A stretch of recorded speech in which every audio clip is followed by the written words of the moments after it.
जहां एक तरफ कुदेशिया फाटक स्थित महेंद्र गायत्री हॉस्पिटल में डॉक्टर महेंद्र गंगवार सालों से मासूम नौनिहालों को नई जिंदगी दे रहे हैं, वहीं दूसरी तरफ डॉक्टर गायत्री सिंह भी मां और बच्चे की देखभाल में कोई कसर नहीं छोड़ रही हैं।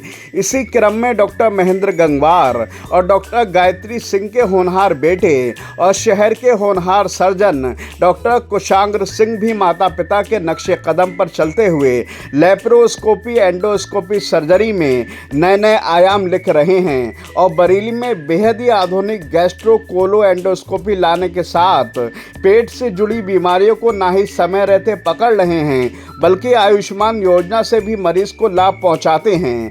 आमतौर पर कम बोलने वाले डॉक्टर कुशांग्र सिंह से हमने गैस्ट्रो कोलो एंडोस्कोपी को लेकर चर्चा की। गायत्री हॉस्पिटल में मौजूद है। आज का जमाना आधुनिक हो चुका है और आधुनिक तकनीक के जरिए से लगातार काम हो रहा है। इसी में डॉक्टर कुशांग्र सिंह जी एक जबरदस्त मशीन लेकर आए हैं बरेली में। ये एक तरह की एक नई तकनीक का इजाद भी है।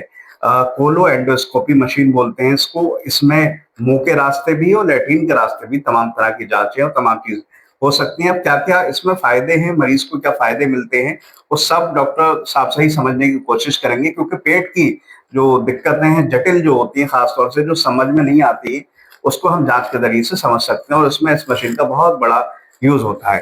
तो आपसे मैं समझना चाहता हूँ डॉक्टर साहब कि ये कौन सी मशीन है, किस तरह की मशीन होती है और किस तरह का यूज है?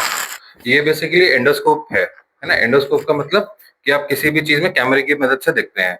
तो इसमें दो तरीके के हमारे पास स्कोप हैं। एक ये जो लगा हुआ है, ये अपर जीआई एंडोस्कोप है। इसको मुंह के रास्ते खाने की नली, पेट और जो हमारी छोटी आंत होती है उसके शुरुआत का हिस्सा देखा जाता है इससे। तो इससे हमारे खाने की नली में अगर कोई आपकी गांठ है, किसी प्रकार की सूजन है, या फिर पेट में आपके कोई सूजन है, या किसी भी प्रकार की समस्या है, वो देखी जा सकती है। क्यों? क्योंकि जो हमारे सीटी स्कैन, अल्ट्रासाउंड वगैरह होते हैं, उससे हमारे बाकी के अंग बहुत अच्छे से दिख जाते हैं, जैसे लिवर हो गया, पेट की थैली हो गई, गुर्दे हो गए। पर आंतों के लिए और खाने की नली के लिए जो है वो अंदरूनी जो उसकी चीज होती है वो अल्ट्रासाउंड या सीटी स्कैन की मदद से नहीं देख पाते हैं। तो उसके लिए बहुत चीजें होती हैं। तो खाने की नली के कैंसर हो गए और पेट के कैंसर हो गए। दूसरा, इसका फायदा क्या रहता है, बच्चों में बहुत फायदा रहता है या बड़ों में भी, जो चीजें निगल लेते हैं। जैसे किसी के बच्चे में आपने सुना होगा सिक्के निगल जाते हैं, वो सब। तो ये डाल के हम इसमें से औजार डाल के बिना चीरे के, बिना किसी उसके 4-5 मिनटों में इसको हम पूरा का पूरा निकाला जा सकता है। कोई भी फॉरेन बॉडी होती है, किसी भी प्रकार के बैटरी, सिक्के, कुछ भी जो चीजें होती हैं जो फंस जाती हैं, तो ये चीज उसमें से निकाल दी जाती है। दूसरा इसका होता है कोलोनोस्कोप, जो कि लेट्रिन के रास्ते जाके वो पूरी बड़ी आंत की जो होती है वो जांच कर सकता है और उसमें भी आपकी कोई चीज फंसी हुई हो वो भी निकाली जा सकती है।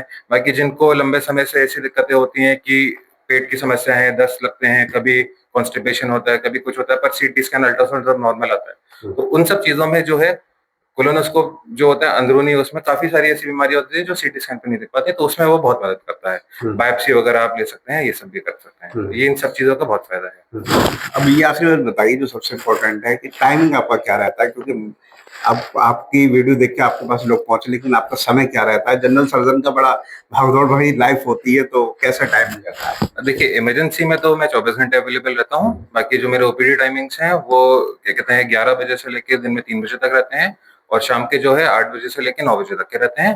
मशीन का सबसे ज्यादा इस्तेमाल इस चक्कर में होता है कि किसी को जिनको लेट्रिन के रास्ते खून आता है, ये बहुत ही कॉमन चीज है, लोग इसको पाइल्स या फिर वो करके डाल देते हैं। पर 40, 45 या 50 साल के ऊपर की अगर आपकी उम्र है और आपके लेट्रिन में कभी खून आ रहा है, तो उस चीज को हमेशा देखना पड़ता है। क्यों? क्योंकि उसके बाद जो होता है कैंसर बनने की क्षमता जो होती है वो बढ़ जाती है, बड़ी आंत की। तो ये जो होता है वो इस मशीन के अलावा और कोई चीज नहीं है जिससे आप उसको शुरुआत में पकड़ सकें। जब वो बड़ा होता है तब वो सीटी स्कैन पे देखता है, पर तब तक काफी देर हो चुकी होती है और वो काफी बढ़ चुका होता है। तो अगर आपके लेट्रिन में खून वगैरह आता है, ये बिना दर्द के अगर स्पेशली आता है, तो ये जांच वगैरह इस चीज में पकड़ने में और अर्ली स्टेज में पकड़ने में जब इलाज बहुत अच्छा हो सकता है, तो उसके लिए ये बहुत अच्छी रहती है। मतलब समय से अगर हम इस मशीन का मरीज इस्तेमाल कर ले, बहुत सारी दिक्कतों से आगे जो भविष्य में कैंसर हो जाता है उससे बच सकते हैं। हाँ, उसको हम अर्ली स्टेज में पकड़ सकते हैं।